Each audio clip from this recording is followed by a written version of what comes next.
Shalom Bapak Ibu yang dikasih Tuhan. Sebelum kita bersama-sama mendengarkan kebenaran firman Tuhan, mari kita akan sama-sama tundukkan kepala kita. Kita akan berdoa terlebih dahulu. Bapa yang baik, Bapa yang bertata dalam kerajaan surga, kembali kami datang ke hadapan-Mu ya Bapa. Kami akan menyerahkan untuk kesempatan kami pada saat ini untuk belajar kebenaran firman-Mu. Kiranya Engkau akan beracara di tengah-tengah kami Tuhan. Kau mengurapi kami satu persatu, sehingga kami semua boleh diberkati oleh kebenaran firman-Mu. Kau juga memberkati kami, sehingga kami boleh menjadi pelaku-pelaku kebenaran firman-Mu. Terima kasih Tuhan Yesus, kami serahkan waktu kami ke dalam tangan kasih-Mu. Haleluya, amin. Ya, sekali lagi saya sapa, Shalom. Ya, kita akan bersama-sama pada saat ini belajar kebenaran firman Tuhan tentang mengucap syukur dalam segala perkara. Nah, pada saat ini kita akan belajar tentang mengucap syukur dalam segala perkara. Ya, kita akan belajar dari kitab 1 Tesalonika 5 ayat yang ke-18. 1 Tesalonika 5 ayat yang ke-18, saya akan membantu membacakannya bagi kita semua. 1 Tesalonika 5 ayat yang ke-18, begini bunyi firman Tuhan.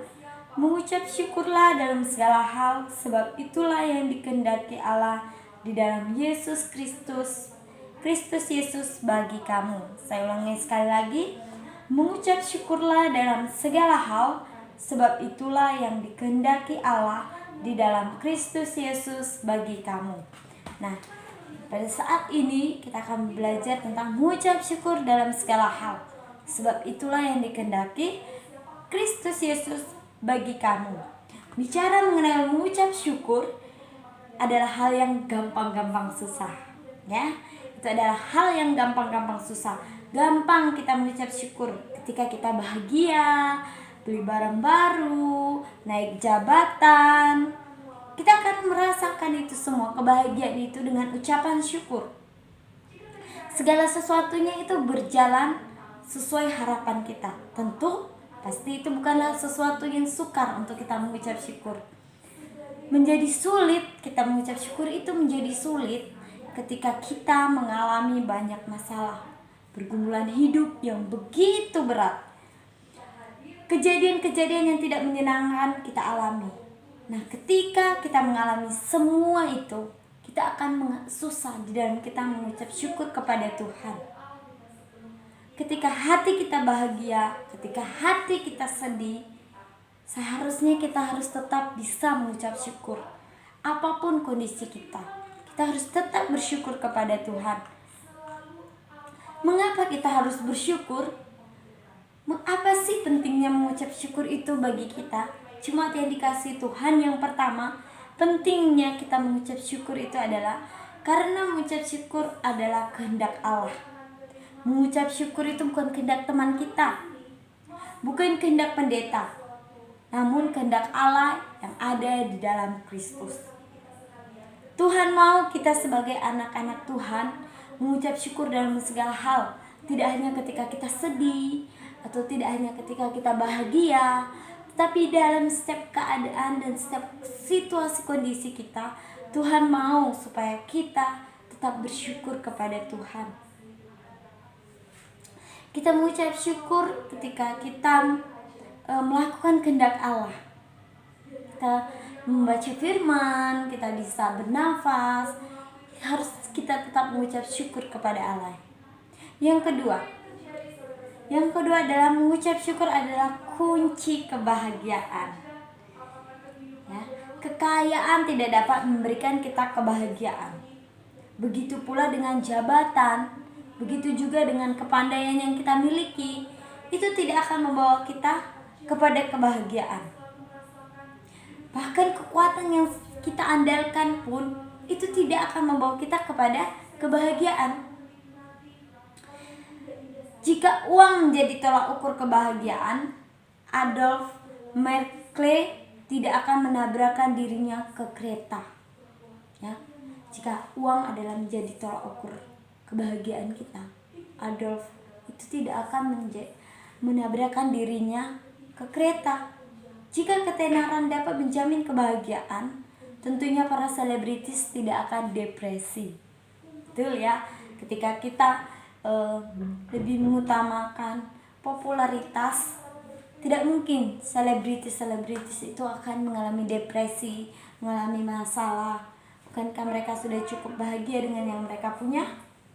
Nah, kunci kebahagiaan adalah selama kita mensyukuri hidup kita, ketika kita mengucap syukur, kita membuka diri kita untuk bahagia. Ketika kita dalam masa sulit, kita dalam tekanan, kita dalam penderitaan sekalipun, kita masih bisa bersyukur. Kita masih bisa bersyukur menikmati kasih Allah yang sungguh luar biasa atas hidup kita. Kita masih bersyukur karena Tuhan masih memberikan kita kesempatan untuk kita bersama-sama melakukan kehendak Allah. Karena kunci kebahagiaan kita itu adalah bersyukur. Bagaimana kita dapat bersyukur?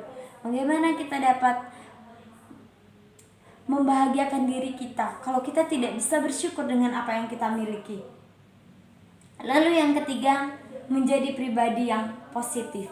Nah, selain sebagai kunci kebahagiaan, tetapi bersyukur itu juga menjadikan kita pribadi yang positif.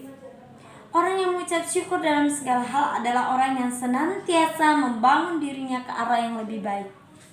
Ketika kita sudah bersyukur dengan apa yang kita miliki, dengan apa yang kita punya, pasti kita tidak akan menginginkan hak orang lain.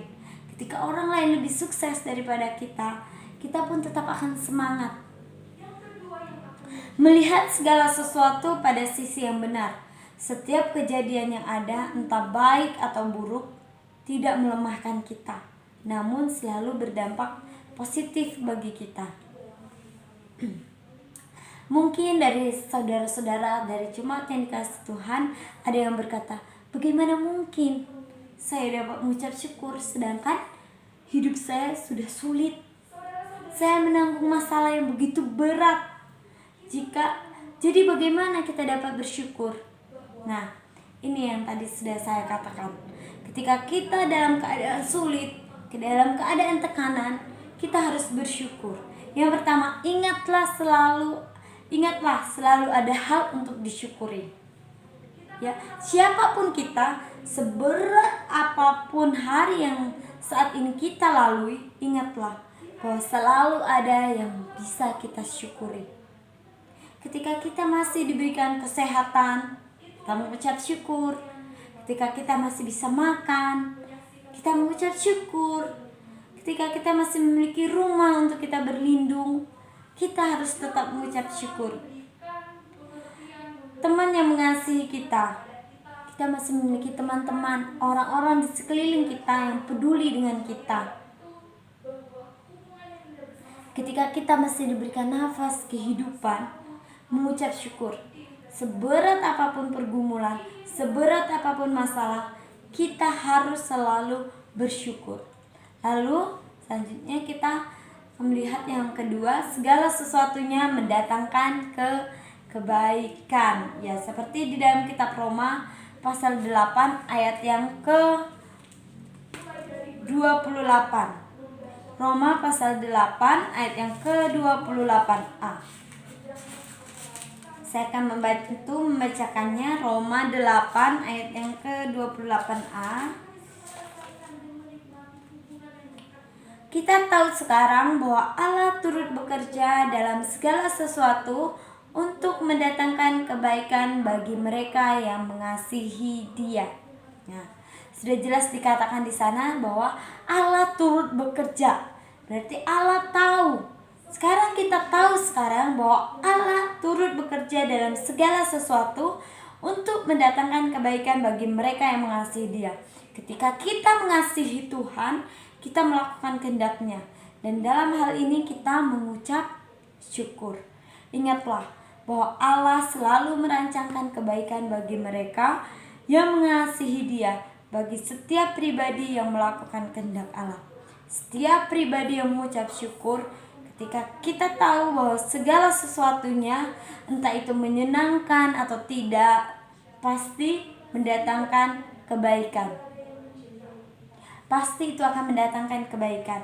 Ada tertulis dalam kitab suci itu bahwa rancangan Allah itu adalah rancangan damai sejahtera, bukan rancangan kecelakaan. Jadi ketika kita sudah berserah kepada Tuhan, Tuhan yang akan menjamin setiap kehidupan kita. Kita tidak perlu cemas akan hari esok.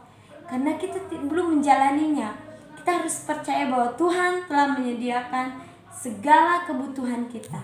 Makanya dari itu kita harus terus bersyukur, terus mengucap syukur kepada Tuhan untuk setiap apa yang boleh kita jalani saat ini. Jemaat yang dikasihi Tuhan, firman Tuhan pada saat ini bersama-sama menegur kita untuk kita berserah penuh kepada Tuhan, untuk kita belajar bersyukur kepada Tuhan. Mungkin saat ini jemaat Tuhan masih ada yang cemas, khawatir, merasa susah, merasa Tuhan, banyak sekali pergumulan hidupku. Tapi ketahuilah, Tuhan tidak akan mendatangkan kecelakaan bagi kita. Tapi rancangan Tuhan adalah rancangan damai sejahtera. Jadi ketika kita sebagai anak-anak yang percaya kepada Tuhan, orang-orang yang telah ditebus oleh Tuhan, kita patut bersyukur kepada Tuhan. Kita senantiasa mengucap syukur. Kita masih bisa bersyukur untuk nafas hidup. Kita masih bisa bersyukur saat ini kita diberi kesehatan untuk kita bisa bekerja. Kita bersyukur masih bisa berkumpul dengan orang-orang yang mengasihi kita. Karena itu mengapa kita enggan bersyukur? Saat ini saya mengajak jemaat yang dikasihi Tuhan untuk merubah pola pikir kita. Bagaimana kita terus berserah kepada Tuhan. Bagaimana kita terus belajar untuk bersyukur dalam setiap kondisi dan situasi kita. Akhir kata mengucap syukurlah dalam segala hal. Sebab itulah yang dikehendaki Tuhan bagi kita semua. Tuhan Yesus memberkati. Terima kasih. Mari kita bersatu di dalam doa untuk menutup renungan kita pada saat ini. Mari kita berdoa. Tuhan Allah Bapa kami bersyukur ya Bapa. Pada saat ini kami ditegur bagaimana kami untuk belajar bersyukur di hadapan-Mu Tuhan. Berikanlah kami hati yang benar-benar rindu Tuhan, untuk kami bisa belajar bersyukur, untuk kami bisa belajar menikmati kasih-Mu yang sungguh luar biasa atas kehidupan kami. Penyertaan-Mu sungguh sempurna ya Bapa atas hidup kami. Terima kasih ya Bapa. Kau memberkati seluruh jemaat Tuhan yang boleh mendengarkan kebenaran firman-Mu. Biarlah kami semua boleh diubahkan oleh kebenaran firman-Mu. Kami semua boleh mengalami perubahan hidup, sehingga kami boleh bersyukur kepadamu ya Bapa dalam setiap keadaan kami, baik itu dalam keadaan senang maupun dalam keadaan susah. Ajar kami Tuhan untuk kami terus berserah kepadamu, untuk tidak khawatir akan kehidupan kami. Terima kasih Tuhan Yesus. Kami serahkan waktu kami selanjutnya ke dalam tangan kasih-Mu. Hanya di dalam nama Tuhan Yesus kami berdoa. Haleluya. Amin. Terima kasih. Tuhan Yesus memberkati.